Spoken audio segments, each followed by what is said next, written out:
Child Widows of India, Daily Eagle, February 27, 1895.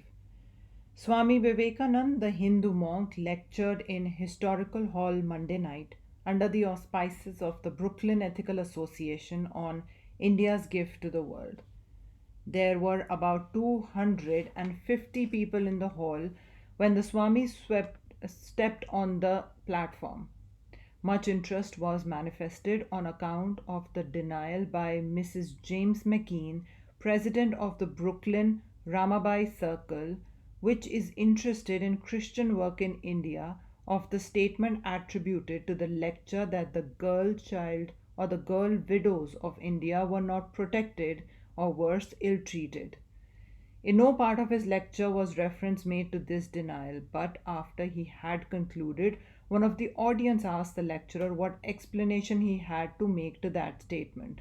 Swami Vivekananda said that it was untrue that child widows were abused and ill treated in any way. He added, "It is a fact that some Hindus marry very young.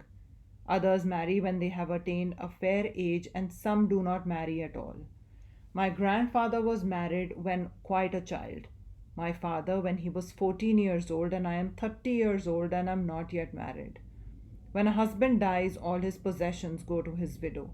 If a widow is poor, she is the same as poor widows in any other country.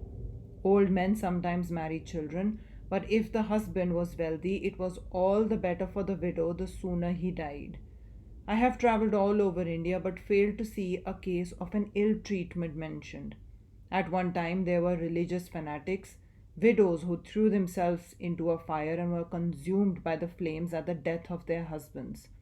The Hindus did not believe in this but did not prevent it, and it was not until the British obtained control of India that it was finally prohibited.